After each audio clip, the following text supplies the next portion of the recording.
Hey guys, David here. Welcome to Digital Outlook, where you're gonna find the best community in all of crypto. In today's video, it's not just about price. So guys, without further ado, why don't we get to it?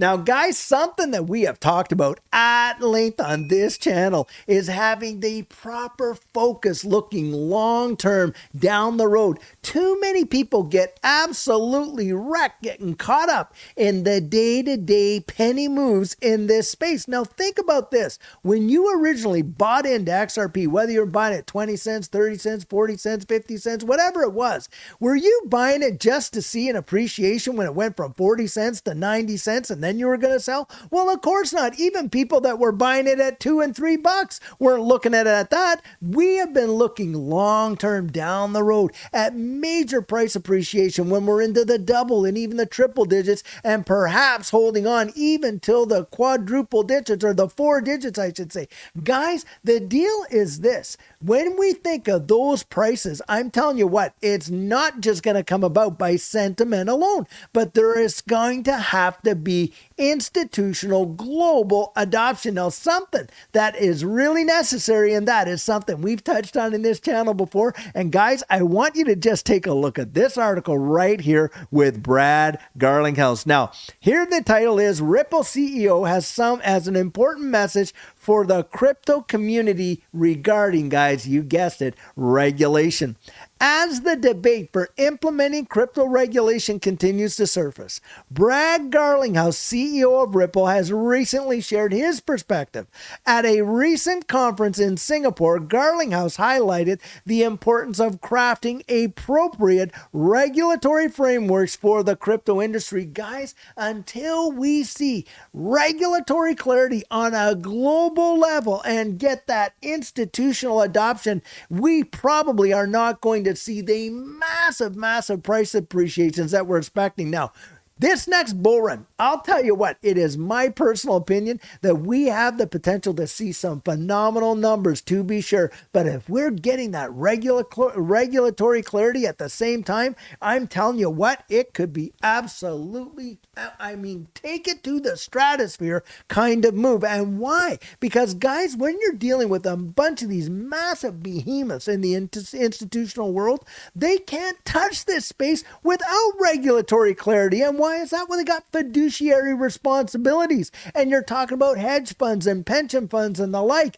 and you are talking major dollars when you're talking about these kinds of institutional players. And guys, I'm telling you what, we are seeing things happen in this space that give some big time hints that regulatory clarity may not be that far off. And in fact, just today, the G20 had put out a notice out there that, listen, they are recommending and approving going forward with the implementation of CBDCs and digital IDs on a global level, and a global regulatory framework for this digital asset space. Now, just listen to this right here.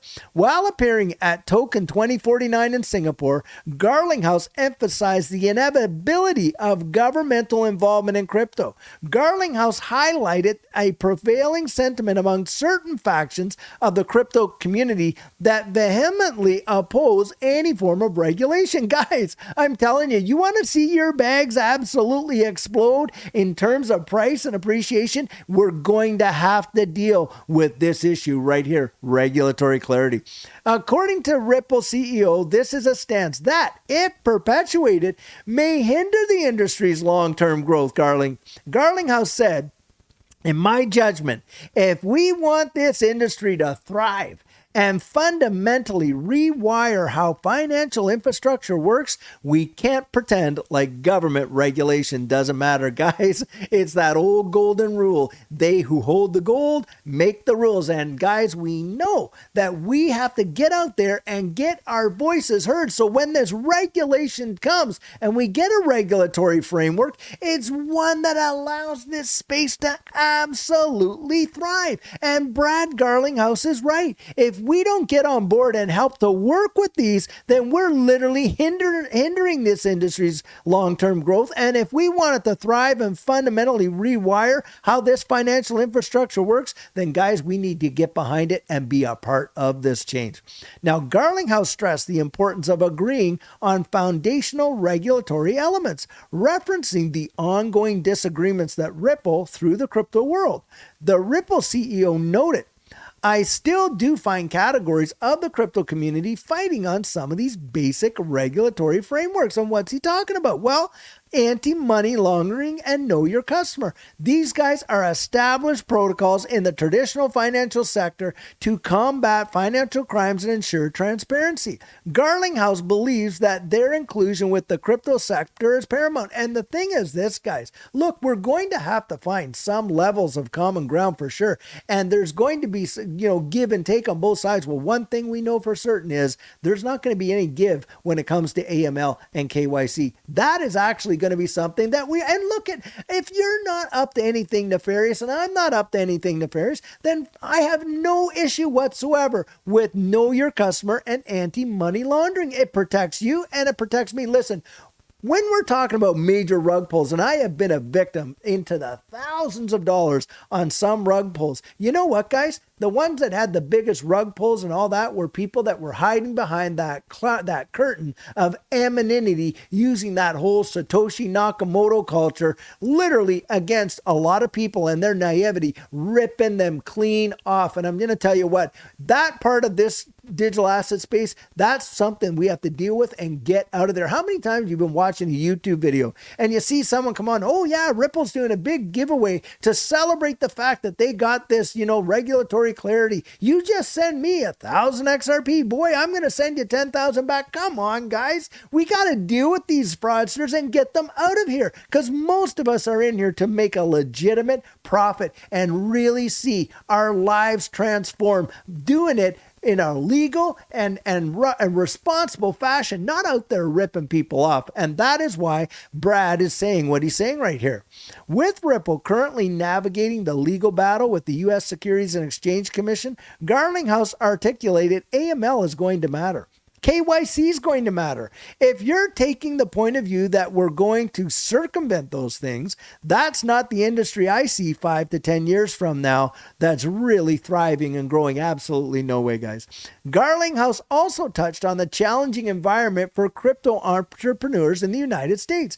Given the current regulatory atmosphere, Garlinghouse advised crypto founders to think twice about establishing ventures on U.S. soil. The CEO of Ripple emphasized the only country I would not encourage people to start a company right now is the United States.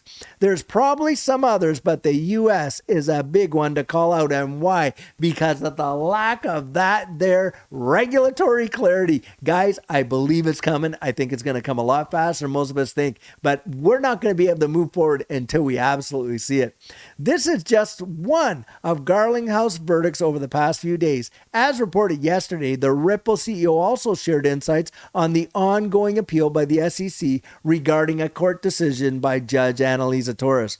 Garlinghouse voiced his dissatisfaction with the SEC, mentioning its relentless pursuit despite Ripple's legal victory, costing them over $100 million in fees. Although challenged, Garlinghouse is hopeful, emphasizing that the judge has clarified that XRP isn't a security in the North American country. Guys, we are sitting with the only legal clarity in this entire digital asset space given over to XRP by a federal judge in federal court.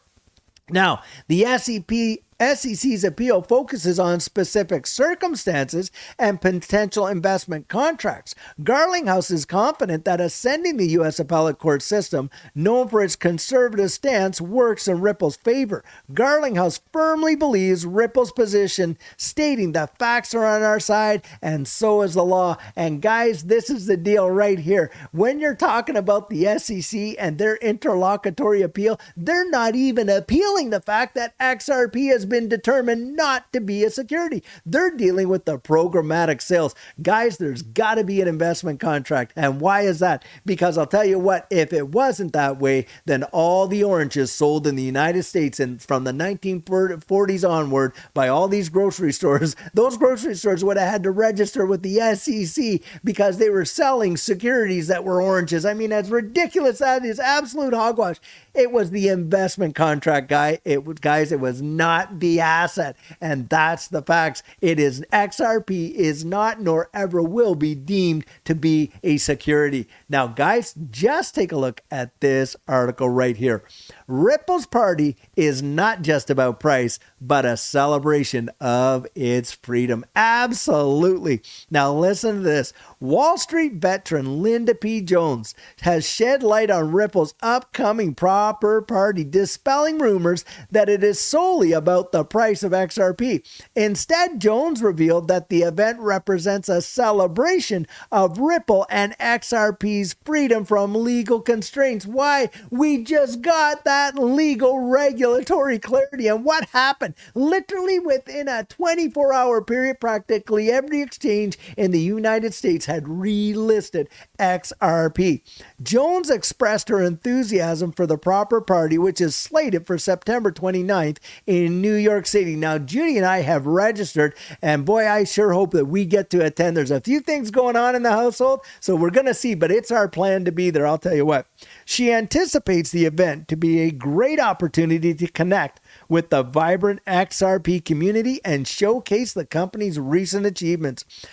Crucially, Jones advised against fixating solely on XRP's price during the celebration. She emphasized that the party signifies more than just a price rally. It signifies the removal of regulatory shackles that have long hindered Ripple and XRP. This newfound freedom, she believes, paves the way for a brighter future for both Ripple and its digital asset XRP. Moreover, Jones also highlighted the key opportunity to connect with the vibrant XRP community, underscoring the value of physical meetings and interactions. The step is to gain investor faith back in its native token and showcase the company's recent achievements. Jones concluded her remarks by extending gratitude to Brad Garlinghouse, CEO of Ripple, and the entire Ripple team. She commended their dedication, means, and enthusiasm in organizing the celebration. Guys, they're literally paying for the whole event on their own tab and putting it out there for 2,200 people to be invited to join. As for the event itself, Ripple has provided detailed information on its website offering free registration. The whole deal is free. And there's some big time A-list entertainers and all kinds of other things going on. Attendees must register using their legal names, and the event is exclusively for individuals aged 21 and above, requiring government-issued ID for verification. Even though Ripple's proper party is not just about XRP's price, nobody has denied the possibility of launching an IPO in the event and rumors of XRP case settlement. The party surely represents a milestone celebration of Ripple and XRP's liberation from regulatory chains. It's an event that promises to be memorable and offers attendees a chance to connect with the broader XRP community, making an exciting moment in Ripple's journey. And guys, get this. I'm telling you what, I don't think I would be Ripple throwing a global bash in New York City, inviting people from all corners of the earth, if I thought that somehow this whole decision for XRP could be completely turned on its head within the next few weeks. Guys, it's my belief there is something cooking, and goodness knows what, but I'll tell you what's going on in this space has me absolutely thrilled, no doubt. Now, guys, just check this out. XRP gains traction in Japan, outpacing Bitcoin and Ethereum. This is something else. Digital currency XRP is gaining significant popularity in Japan, even surpassing its standing in the United States, according to a recent report published by the City University of Hong Kong. The report, released on Thursday, analyzed cryptocurrency trends and volumes within Japan, revealing a marked preference for XRP over other leading cryptocurrencies such as Bitcoin and Ethereum. In February, Japanese traders exchanged an impressive 1.36 billion units of XRP, significantly higher than the 180,000 units of Bitcoin traded during the same period. However, when measured in Japanese yen, of course, Bitcoin still maintained a higher trade volume. The University of Hong Kong study also highlighted the contrasting fortunes of XRP in Japan and the U.S. legal disputes between Ripple, the company behind XRP, and the U.S. Securities Exchange Commission have somewhat dampened American investors' enthusiasm for the asset. Guys, the rest of the world knows what XRP is. You got legal clarity in Australia, you got legal clarity in Singapore, you got legal clarity in the United Arab Emirates, you got legal clarity in Japan, you got legal clarity in England, you got legal clarity in Canada. Guys, legal clarity is coming to the United States. And as far as XRP is concerned, you have got that legal clarity in the decision that we were given in federal court by a federal judge. Guys, this is absolutely massive. In contrast to what's going on here, Japan continues to show strong support for Ripple and XRP. The report suggested that Japanese investors have significantly contributed to increasing XRP's price. The robust partnership between Ripple and SBI Holdings, Japan's largest venture capital fund, has played a crucial role in bolstering XRP's standing among Japanese investors. SBI Remit, a subsidiary of SBI VC Trade, recently announced plans to implement cross-border payments using XRP, where in the Philippines, Indonesia, and Vietnam. And guys, talk about a massive market of cross-border payments, and they are literally using XRP for those on-demand liquidity rails. It is truly amazing. Furthermore, the report noted that South Korea has also demonstrated a strong affinity for XRP, frequently recording high trade volumes on its leading crypto exchanges, at times even surpassing Bitcoin. Now, guys, I want to give you a little bit of food for thought. Back in 2017 to 2018, that massive move when XRP literally moved from what, 0.006 to $3.84. Do you know something? XRP was only listed on one U.S. exchange. It was Poloniex. The major volume and movement in that bull run came from Southeast Asia and primarily South Korea. Then let's move to the last big move when we saw XRP on December of 2020 at what, 17.48 cents? And then just 4 months later into 2021, April of 2021, it was $1.97, a 1,200% move. Guess what, guys? XRP was only on one U.S. exchange when that happened, and it was uphold. Then where did the volume come from? Again, guys, it came from Southeast Asia and again, primarily South Korea. But you are seeing it gaining traction in Japan. And I'm telling you what, Southeast Asia could literally be the catalyst for blowing this market way above the stratosphere. Guys, what's going on? What's happening in this space is truly absolutely amazing. And I'm telling you what, you want to pay attention. You want to get out there and do your research. Guys, I want to see you stand right there in that winner circle with me. So guys, one thing I can tell you is you're going to absolutely thank yourself that you got your plan in place before this next bull run absolutely takes off. And what our coaching program offers, that is where you and I can meet personally one-on-one for 1 hour over Zoom. And during that time, I share with you our personal journey in that last bull run and what enabled Judy and I to experience some amazing financial success. I share with you the mistakes we made so that you don't have to fall into the same pitfalls we did. We take a look at your portfolio and make sure that it's balanced towards your goals, and we work together to develop your exit strategy. We can even get your assets off an exchange and onto a hardware wallet, along with delivering to you some amazing techniques that are really going to help you in this space. Now, the cost of that is $250, and if that's something that interests you,